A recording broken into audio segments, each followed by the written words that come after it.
ሰላም ቅዱሳን የእግዚአብሔር ስም የተባረከ ይሁን። እስካሁን ድረስ እንግዲህ የዮሐንስን ራእይ ለማየት እየሞከርን ነው። እግዚአብሔር እየረዳን የእግዚአብሔር ምሕረት እየበዛልን እስካሁን ድረስ የጌታ ጸጋ እየበዛልን ለማየት ሞክረናል። እንዳየነውም በመጀመሪያው መጽሐፍ ላይ ያው እግዚአብሔር ለኢየሱስ ክርስቶስ የገለጠው እንደገና ደግሞ ክርስቶስ በመልአኩ በኩል ለዮሐንስ የገለጠው ራእይ እንደሆነ የእግዚአብሔር ቃል ይናገራልና እንደገናም ደግሞ ሶስት ሐሳቦችን እንደሚያትት ስለመገለጡ እንደገና ደግሞ አሁን ስላለው በዛ ወቅት ስለነበረችው በኤሲያ ስለነበረችው ቤተክርስቲያን እንደገና ደግሞ ስለሚመጣው ስለነዚህ ሶስት ነገሮች በዋናነት መጽሐፉ የሚያትት እንደሆነ አይተናል። ቀጥሎም ደግሞ የመከራውን ዘመን በተመለከተ ያሉትን አስተሳሰቦች በቤተክርስቲያን ደረጃ የተያዙ ሶስት እይታዎች ቅድመ መከራ፣ በመከራው መካከልና በመጨረሻው መከራውን ቤተክርስቲያን ጨርሳ ትሄዳለች የሚለውን አይተን መጽሐፍ ቅዱስ ላይ ያሉ ጥቅሶችን ለማየት ሞክረን በመካከለኛው ዘመን የአመጽ ርኩሰት በዳንኤል መጽሐፍ እንደተጠቀሰው እንደዚሁም በማቴዎስ 24 እና እንደዚሁም በሁለተኛ ቆሮንቶስ ምዕራፍ 2 ቁጥር 8 ላይ እንደተገለጸው የአመጽ ርኩሰት በቤተ መቅደስ ውስጥ ሲገለጥ ያኔ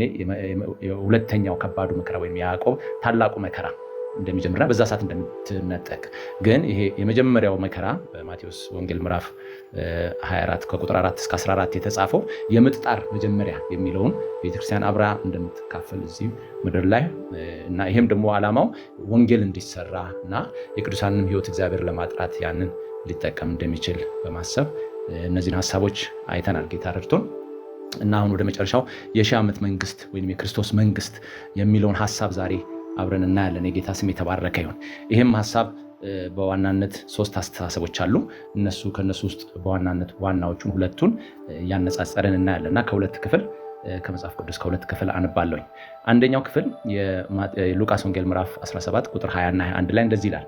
ፈሪሳውያንም የእግዚአብሔር መንግስት መቼ ትመጣለች ብለው ቢጠይቁት መልሶ የእግዚአብሔር መንግስት በመጠባበቅ አትመጣም፣ ደግሞም እነኋት በዚህ ወይም እነኋት በዚያ አይሏትም፣ እነሆ የእግዚአብሔር መንግስት በመካከላችሁ ናትና አላቸው ይላል። ቀጥሎ ማነብላችሁ ደግሞ ራእይ መጽሐፍ 20 ቁጥር ከ4 ጀምሮ እስከ 6 ያለው እንዲህ ይነበባል።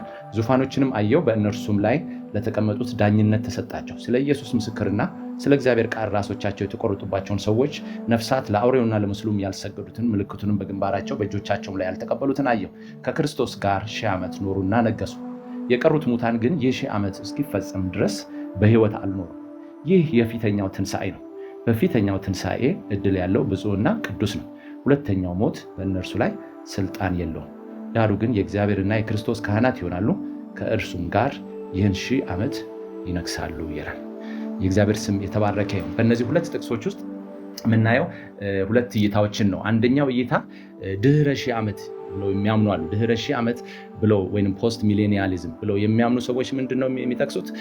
የእግዚአብሔር መንግስት እዚህ አሁን ኦልሬዲ በቤተክርስቲያን ዘመን ውስጥ ያለችውን ነው ክርስቶስ የተናገረው እንጂ ይህ 1000 ዓመት የሚለው ሐሳብ ይህንን የቤተክርስቲያንን ያሳለፍናቸውን 2000 ዓመታት የሚገልጽ ነው እና ምድሪቱ በወንጌል የምትደረስበትና የእግዚአብሔር አስተሳሰብ ወይም ሞራላዊ የሆነው የእግዚአብሔር ሕግ ህዝቡን ሁሉ የሚገዛበት ዘመንን ነው የሚናገረው። ስለዚህ ይሄ ዘመን ከሆነ በኋላ ክርስቶስ ይመጣል ብለው የሚያምኑ አሉ። ይሄ ድህረ 1000 ዓመት የሚለው አስተሳሰብ ነው እና ይህ አስተሳሰብ በዋናነት መሰረት የሚያደርገው የእግዚአብሔር መንግስት አሁናዊ ነች፣ እዚህ ምድር ላይ ነች፣ አሁን ትገዛለች። እንደገናም ደግሞ ይህንንም አገዛዝ የምትገዛው ወንጌልን ለሰዎች በማሰራጨትና አብዛኛውን የምድር ህዝብ ወደ ወንጌል በማምጣት በምድር ላይ ሰላም እንዲሰፍን በማድረግ የእግዚአብሔር መንግስት በምድር ላይ ነው የምትገዛው እና እሱም የቤተክርስቲያን ዘመን ነው። አሁን ያለንበት ዘመን ነው። እነዚህ ዓመታት ለማለት ነው እንጂ ሊትራል የሆነ 1000 ዓመት ወይንም ቃል በቃል 1000 ዓመት ክርስቶስ በአካል ምድር ላይ የሚገዛበት የለም ብለው ነው የሚያምኑት።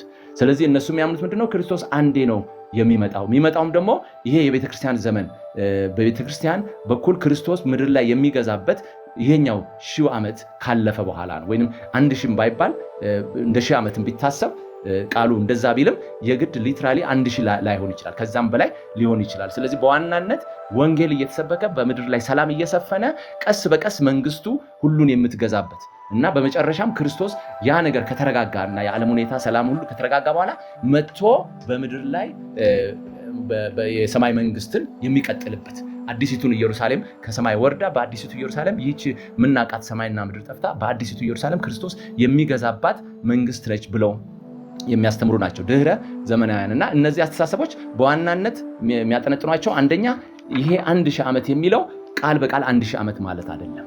ሁለተኛ ወንጌል በዓለም ሁሉ ተሰብኮ ብዙዎች ወደ ወንጌል እውነት ይመጣሉ፣ ከዚህ የተነሳ በምድር ላይ ሰላም ይሰፍናል ብለው ነው የሚያምኑት። ከዛ ውጭ ደግሞ የመንግስቱም ሁኔታ በአንዴ የምትመጣ ድንገት የምትመጣ ሳትሆን ቀስ በቀስ እየወረሰች ልክ ስለ እግዚአብሔር መንግስት በማቴዎስ 13 ከተጠቀሱት ምሳሌዎች አንዱ እንደ እርሾ ነች። የእግዚአብሔር መንግስት እንደ እርሾ ነች፣ ሰው ሁሉ እስኪቦካ ድረስ የሰወራትን እርሾ ትመስላለች እና አንዴ ልጡን ሁሉ እንደምታቦካው ቀስ በቀስ ዓለምን ሲስተም የዓለምን አስተዳደር እየዋጀች ለክርስቶስ የምታመቻቸው መንግስት የመጀመሪያዎቹ ቤተክርስቲያን የምትገዛባት መንግስትን ለመግለጽ ነው ብለው ነው የሚያስቡት።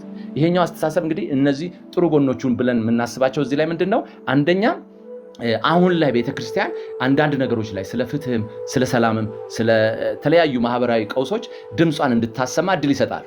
ለምን? አሁን ላይ ነው የእግዚአብሔር መንግስት ምድር ላይ ነው የምትገዛው ብለው ስለሚያምኑ ማለት ነው። ሌላው ይሄ አይነት አስተሳሰብ ለወንጌል እንዲሰበክና ክርስቲያኖች የተገባ ህይወት እየኖሩ በሌሎች ላይ ተጽዕኖ እንዲያመጡ በሞራልም በስነ ምግባርም ከሌሎች የተሻለ ህይወት እንዲኖሩ የበለጠ እድል የሚሰጥ ይመስላል። ስለዚህ ይሄን አስተሳሰብ የሚያራምዱት ይሄን ያደርጋሉ። ሌላው የዚህ አስተሳሰብ ፖዚቲቭ ጎን ወይንም መልካም ጎኑ ምንድነው? ማንም ሰው ይስራ የማያምኑም ይሁኑ ከሰላም ሐሳብ ጋር ከጽድቅ ሐሳብ ጋር እስከቆሙ ድረስ ቤተክርስቲያን አብራ መስራት አለባት ብለው የሚያስቡት እይታ አለ።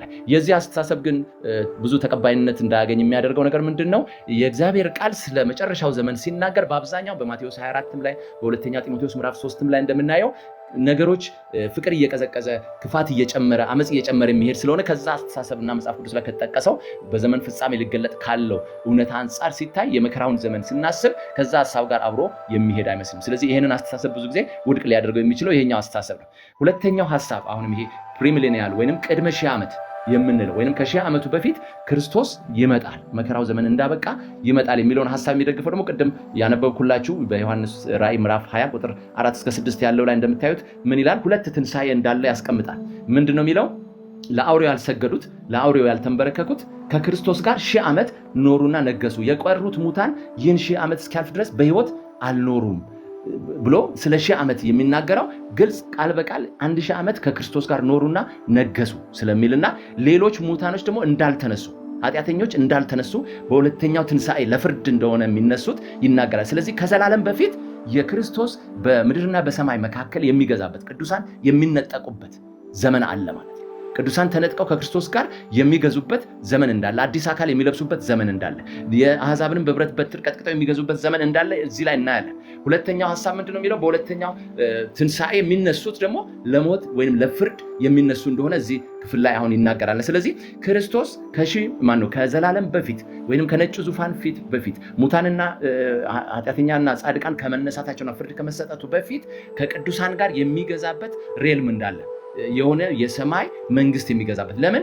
በመጨረሻው ምዕራፍ ላይ እንደዚሁ በዚህ በመጨረሻዎቹ ምዕራፎች ላይ ከምዕራፍ 19 ጀምሮ እንደምናየው ሰይጣን የሚጣልበት በሺው ዓመት ጊዜ የሚታሰርበት ዘመን እንዳለም የእግዚአብሔር ቃል ይናገራል እና በዛ ጊዜ ሰዎችን እንዳያስት ይታሰራል ይላል። የሺህ ዓመት እስኪያልፍ ድረስ አይፈታም ይላል። ስለዚህ ሰላም የሚሰፍንበት ክርስቶስ በዳዊት ዙፋን ላይ የሚቀመጥበት በኢየሩሳሌም ሆኖ ዓለምን የሚያስተዳደርበት ከብሉይ ኪዳን መጻሕፍትም ከነ ኢሳይያስ ከነ ዘካርያስ ትንቢቶች ጋር የሚጣጣም ሰላም የሚሰፍንበትና የእግዚአብሔር ቃል እንደሚናገር ሕፃን በእባብ ጉድጓድ የሚጫወትበት አንበሳን ወይንም ደግሞ ነብርና ጥንቸል አብሮ የሚኖሩበት ሰላም የሰፈነበት ክፉ የማይሰለጥንበት ክርስቶስ የሚገዛበት ሰዎች ደግሞ ረጅም ዕድሜ የሚጠግቡበት ዘመን እንዳለ መጽሐፍ ቅዱስ በተለያየ ክፍል ላይ በብሉይ ኪዳን ትንቢቶች ውስጥ አስቀምጧልና ያ ፍጻሜ የሚያገኝበት 1000 ዓመት ክርስቶስ በዳዊት ዙፋን ላይ የሚቀመጥበት ከኢየሩሳሌም ሆኖ ዓለምን የሚያስተዳድርበት ዘመን እንዳለ የ1000 ዓመት መንግስት ሐሳብ ይገልጻል። ስለዚህ በዋናነት እኛ የምናየው ይህንን ሐሳብ ነው። ወይንም ቅድመ 1000 ዓመት ክርስቶስ 1000 ዓመቱ ከመጀመሩ በፊት ከታላቁ መከራ በኋላ ክርስቶስ ከቅዱሳኑ ጋር ወደ ምድር እንደሚመጣ እንደሚገዛ፣ ምድርንም በብረት በትር ቀጥቅጦ እንደሚገዛ፣ የዳዊትን ተስፋ እንደሚፈጽም እግዚአብሔር የሰጠውን በዳዊት ዙፋን ላይ ይቀመጣል፣ ለመንግስቱም ፍጻሜ የለውም የተባለውን የሚፈጽምበት አገዛዝ እንዳለ መጽሐፍ ቅዱስ ይነግራል። ስለዚህ ይህ ሐሳብ ቅድመ 1000 ዓመት የምንለው ነው። ይህ ቅድመ 1000 ዓመት የምንለው ሐሳብ በዋናነት ከትንቢቶቹ ከማቴዎስ ወንጌል ምዕራፍ 24 ላይ ካሉት ትንቢቶች ጋር ከተለያዩ ሁለተኛ ጢሞቴዎስ ምዕራፍ 3 ላይ ከተጠቀሰው ሐሳብ ጋር እንደሚስማማ መከራውን ዘመንም የሚቀበል የመከራው ዘመን ክስተቶችን ሁሉ ተቀብሎ በመጨረሻ ክርስቶስ በምድር ላይ የጎግና ማጎግ ጦርነትን ጠላት አስከትቶ በሚመጣበት ሰዓት የፍጻሜውን ዘመን ወይንም የዘላለምን ፍርድ የነጩን ዙፋን ፍርድ አድርጎ ወደ ዘላለም የሚገባበት ሌላ 1000 ዓመት ቅድመ 1000 ዓመት መንግስት እንደሚገዛ የእግዚአብሔር ቃል ይነግረናል። ስለዚህ በዚህ ሐሳብ ላይ ነው ሞር እኔም ምስማማው አቋም ትክክለኛ አቋም ነው ብዬ ማስበው። ስለዚህ የእግዚአብሔር ቃል የሚነግረን ምንድነው? ክርስቶስ ወደ ምድር ይመጣል፣ 1000 ዓመት ይነግሳል። ከዛም በኋላ ደግሞ በኃጢአተኞችና በጻድቃን ላይ ደግሞ የሚፈርድበት ሁለተኛ ትንሣኤ አለ። የመጀመሪያው ትንሣኤ ቅዱሳን የሚነጠቁበት ከንጥቀት ጋር ባለፈው እንዳየነው ንጥቀት የሚለውን ሐሳብ የሚቀበለውም ይሄ ቅድመ 1000 ዓመት መንግስት ነው። የድህረ 1000 ዓመት መንግስቶች ንጥቀት የሚለውን ሐሳብ አይቀበሉትም፣ ወይንም በመንፈስ የሆነ ትንሣኤ ነው። እዚህ ጋር ያለውን ሐሳብ ራሱ የመጀመሪያውና ሁለተኛው ትንሣኤ የሚለውን የሚተረጉሙት የመጀመሪያው ትንሣኤ የሚለው የመንፈስ ትንሣኤ በመንፈስ ቅዱሳን የሚነሱበት ነው። ሁለተኛው ግን በአካላዊ ትንሣኤ ነው ብለው ነው የሚያምኑት። እኛ ግን እዚህ ጋር እንደተቀመጠው እንደምናየው ትንሣኤው በመነጠቅ የመጀመሪያው ትንሣኤ እንደሚሆንና ቅዱሳን ከክርስቶስ ጋር አብረው የሚገዙበትን መንግስት የሚቀላቀሉበት እንዳለ፣ በሁለተኛው ደግሞ ለፍርድ የሆነ የኃጢአተኞች ደግሞ ትንሣኤ ሁሉም ተነስተው ፍርድ የሚሰጥበት ትንሣኤ እንዳለ እናያለን። ስለዚህ ይህ 1000 ዓመት ጊዜ ውስጥ ክርስቶስ ቅዱሳንን በሰሩት ስራ ሪዋርድ ወይንም የሚላቸው የሚክሳቸው ሽልማትን የሚሰጣቸው ዘመን፣ የበጉ ሰርግ የሚካሄድበት ዘመን፣ ከታላቁ መከራ በኋላ የዳኑት ለእግዚአብሔር ክብርን እየሰጡ ፍርድ በጠላት ላይ በክፉዎች ላይ በኃጢአተኞች ላይ የሚደረግበት ኃጢአተኞችም ስለ ኃጢአታቸው ፍርድን የሚያገኙበት ዘመን እንደሆነ እናያለን። ስለዚህ በዚህ 1000 ዓመት እድል ፈንታ ያለው ከክርስቶስ ጋር መንገስ የሚችለው እግዚአብሔር እንደሚለው እዚህ ጋር ቃሉ እንደሚለው ብፁዕ ነው ይላል። በመጀመሪያው ትንሣኤ እድል ያለው ብፁዕ ነው ስለሚል ብፁዕና ቅዱስ የሆኑ ሰዎች ብቻ የሚካፈሉበት ትንሣኤ አለ። እኛ ብቻ የምንገዛበት ያ 1000 ዓመት እስኪያልቅ ድረስ ይላል ሌሎቹ ሙታን አልተነሱም ይላል። ስለዚህ ሊትራል የሆነ ቃል በቃል የሆነ የእግዚአብሔር ቃል የሚነግረን ምንድነው? ኃጢአተኞች ሳይኖሩ ምድር ላይ በሰላም የምንኖርበት በሰላም የምንገዛበት ኃጢአት የማይነግስበት ክፋት የሌለበት አውሬዎች ክፉ ባህሪያቸውን የሚጥሉበት ክርስቶስ ደግሞ በሰላም ምድሪቱን የሚያስተዳድርበት በኢየሩሳሌም ሆኖ ምድሪቱን ሁሉ የሚገዛበት አንድ መንግስት እንጠብቃለን። ከዛ መንግስት በኋላ ነው የሁሉ ሙታን ትንሣኤ ሆኖ ፍርድም ሆኖ የዘላለም መንግስት የሚቀጥለው ማለት ነው። ስለዚህ በዚህ መንገድ ነው እኛ የ1000 ዓመት መንግስት ልናይ የሚገባውና መጽሐፍ ቅዱስን የሚበልጥ እየመረመርን መሄድ እንችላለን፣ እያጠናን መሄድ እንችላለን። ስለዚህ የተጻፉትን ነገሮች ሁሉ ከዳንኤልም መጽሐፍ፣ ከማቴዎስ ወንጌል ምዕራፍ 24፣ ከሉቃስ ምዕራፍ 17፣ ከሁለተኛ ተሰሎንቄ ምዕራፍ 2፣ ከአንደኛ ተሰሎንቄ ምዕራፍ 4 እነዚህ ጥቅሶችን ጠንቅቃችሁ ስትመረምሯቸው የቤተክርስቲያን መነጠቅ እንደሚሆን የአማኞች መነጠቅ እንደሚሆንና መከራውን ዘመን መካከል ላይ ቤተክርስቲያን ተነጥቃ ከክርስቶስ ጋር 1000 ዓመት የምትነግስበት በምድር ላይ ደግሞ ክፉ ሰይጣን ለዛ 1000 ዓመት የሚታሰርበት ሰላም ፍጹም የሆነ ሰላም የሚነግስበት ለሰላሙም ፍጻሜ የለውም የተባለው የክርስቶስ መንግስት በዳዊት ዙፋን ላይ ይቀመጣል ተብሎ የተገባለት ተስፋ የሚፈጸምበት በአዲስ በትንሣኤ አካል በማይሞት አካል ቅዱሳንና ክርስቶስ የሚነግሱበት ዘመን አለ። ኃጢአተኞች ደግሞ ከሞቱ በኋላ በሞትም ከተፈረደባቸው በኋላ ሁለተኛ ደግሞ በዘላለም እሳት በዲን ውስጥ የሚጣሉበት ከሰይጣንና ከመላእክቱ ጋር አብረው ወደ ተዘጋጀላቸው የሚጣሉበት ዘመን እንዳለ መጽሐፍ ቅዱስ ያስጠነቅቀናል። ስለዚህ የእግዚአብሔር ቃል ይህንን ሲነግረን ለእኛ ትምህርቱ ምንድን ነው? መጽሐፍ ቅዱስ እንደሚነግረን እንድንነቃ ዘመኑ ጥቂት ስለሆነ የቀረው ዘመን ጥቂት ስለሆነ በዚህ ውስጥ ነቅተን እንደምናየው ብዙ ምልክቶች ተፈጽመዋል። ዋና ምልክቶቹ እንደምናየው ፀሐይ ወደ ጨረቃ ፀሐይ ወደ ጨለማ ጨረቃም ወደ ደም ትቀየራለች የሚለው መጨረሻ ላይ የተጠቀሰው ምልክት በያዕቆብ የመከራ ዘመን ውስጥ የተጠቀሱ ከማቴዎስ ወንጌል ምዕራፍ 24 ከቁጥር 14 እስከ 28 የተጠቀሱ የያዕቆብ የመከራው ዘመን ያ ዘመን ባያጥር ኖሮ ስጋን የለበሰ በምድር ላይ አይቀርም ነበር የተባለው ያ ዘመን ላይ ከተጠቀሱት ምልክቶች አንዱ ወንጌል ለዓለም ሁሉ ይሰበካል የሚለው እንደገና ደግሞ ጨረቃም ፀሐይም ኃይላቸውን አይሰጡም ታላቅ የምድር መናወጥ ይሆናል የሚሏቸው ምልክቶች ሁሉ በምድር ላይ ያሉ መናወጦች መሬት መንቀጥቀጦች ምናያቸው የጨረቃ የፀሐይ የከዋክብት ብዙ አንዳንድ እስካሁን ድረስ ከለመድናቸው ነገሮች ወጣ ያሉ ነገሮች እየተከሰቱ መምጣታቸው የዘመኑ ፍጻሜ እንደሆነ ያመላክታል። ስለዚህ ይሄ ፕሪሚሊኒያል የሚለው ሐሳብ ሌላኛው የምንደግፍበት ሐሳብ ምንድነው?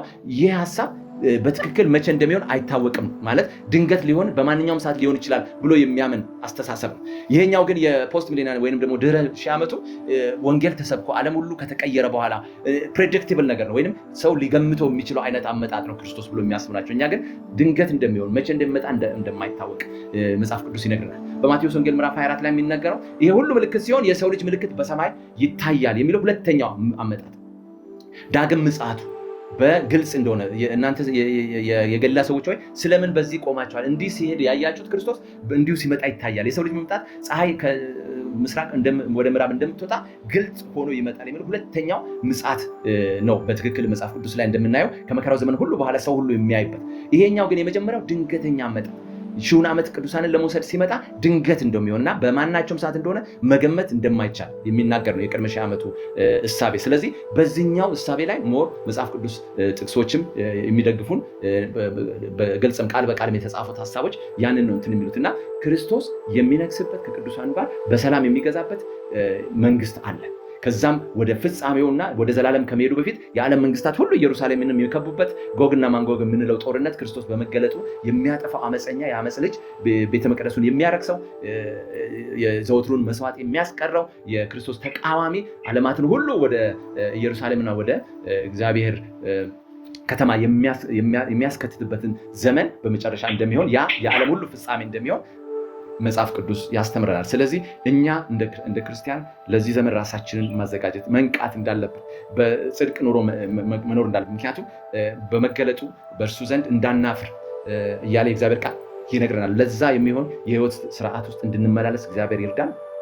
ይህ ብቻ አይደለም ደግሞ የእግዚአብሔርን ስራ በትጋት እየሰራን ለሽልማት ራሳችንን የሚያበቃ ህይወት በምድር ላይ እንድንኖር እግዚአብሔር ይርዳን። ክብር ለጌታ ይሁን። አመፅ እንደምታዩት ከቀን ወደ ቀን እየጨመረ ነው።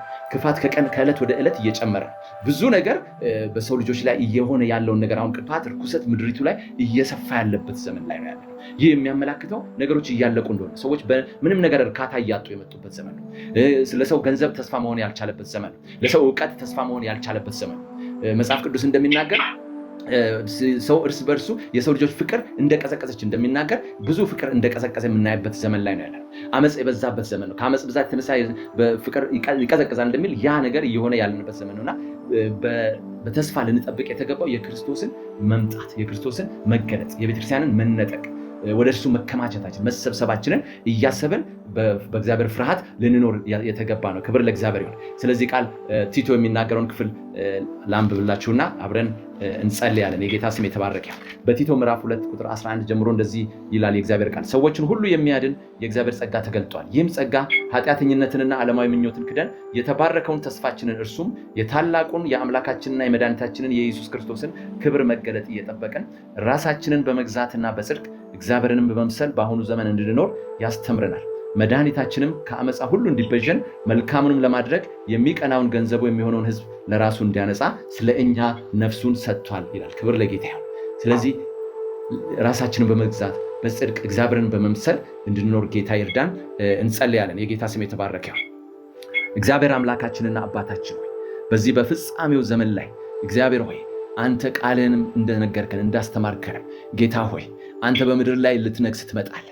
በዛ ጊዜ እግዚአብሔር ሆይ የተዘጋጀን ሆነን እንድንገኝ እነዛ 10 ምሽሮች እንደሚናገረው በማቴዎስ ወንጌል ምዕራፍ 25 5ቱ ብልሆች ነበሩ። እነሆ መብራታቸውን አብርተው ይጠብቁ ነበር፣ ዘይትም ይዘው ይጠብቁ ነበር። ከዚህ የተነሳ ለበጉ ሰርግ እነሆ እንደበቁ እናያለን። እንዳንዘናጋ፣ የዚህ ምድር ሐሳብ እንዳይዘን፣ በተለያየ አይነት የኃጢአት ነገር እንዳንሳ በጌታ በኢየሱስ ክርስቶስ ይልቁኑ ጽድቅን እያደረግን የእግዚአብሔርን መንግስት እውነት እያወጅን በጌታ በኢየሱስ ክርስቶስ እግዚአብሔርን በመምሰል እንድንኖር ጸጋ ሁሉ እንዲበዛልን እንጸልያለን። ጌታ ሆይ እውነት ነው፣ ቃልን ይነግረናል። ሁሉ እግዚአብሔር ዘላለም አምላክ ሆይ በአንተ ይጠቀለላል፣ በፍጻሜውም አንተ ብቻን ትነግሳለህ። በጌታ በኢየሱስ ክርስቶስ ስም በዚህች ምድር እስካለን ድረስ የመንግስትን መዓዛ እያሸተትን የመንግስትን መዓዛ እግዚአብሔር የዘላለም አምላክ በሰው ሁሉ ዘንድ እየገለጥን በኢየሱስ ክርስቶስ ስም በአንተ ፍርሃትና ጽድቅ በአንተ ቅንነት ሁሉ እንድንኖር እንድትረዳን ጸጋ ይብዛለን። ቀሪ ጊዜያችንን ተረከብ። ሁሉ ለስም ክብር ይሁን በጌታችን በመድኃኒታችን በኢየሱስ ክርስቶስ ሕያውና ቅዱስ አሜን። ጌታ ይባርካችሁ።